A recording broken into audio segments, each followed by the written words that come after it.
প্রিয় মানুষকে পাইছি আলহামদুলিল্লাহ, অনেক খুশি লাগতেছে। যাকে আমার এত চাওয়া, তাকে আমি আজ পাইছি আলহামদুলিল্লাহ। আমি তার সাথে থাকতে চাই। এখন যেহেতু পরিস্থিতিটা আপনি এটা তো দেখছেনই যে এইরকম কীরকম পরিস্থিতি, তখন আমার মনে হয় না এখন আমরা এতটা ভয়ে থাকবো।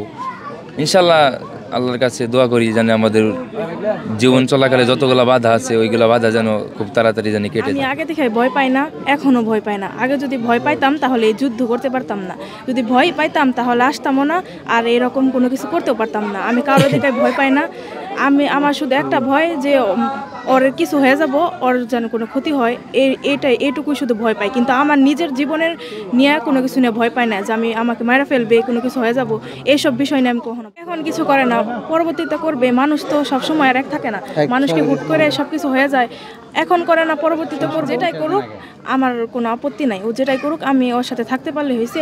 মানে ভালোভাবে সুন্দরভাবে জীবনযাপন করে যেতে হয়েছে, এত যে বিলাসিতা হয়ে থাকতে হবে। জীবনে অন্যতম একটা দিন।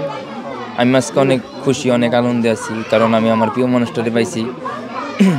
অনেক ঝড় ঝাপটা গেছে আমাদের দুজনের উপর দিয়ে, অনেক যুদ্ধ করার পরে আমি আমার প্রিয় মানুষটাকে পাইছি আলহামদুলিল্লাহ। আমি অনেক আজকে খুশি।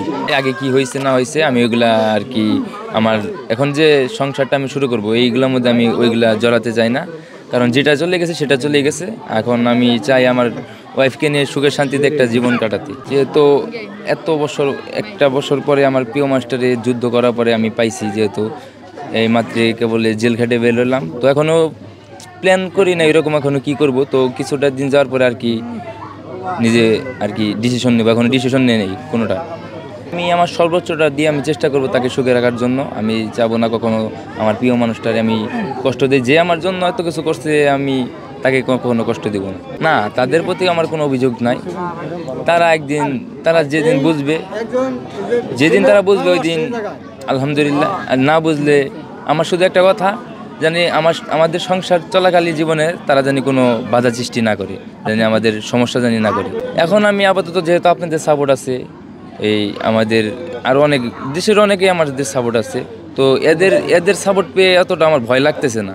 আর ভয় যদি লাগতো তাহলে এরকম একটা কাজ আমি করতাম না, কারণ ওনার বাবা মাকে দেখে আমি ভয় পাই না কখনো, কারণ আমার ভালোবাসা সত্য, আমি কাউকে দেখে ভয় পাই না।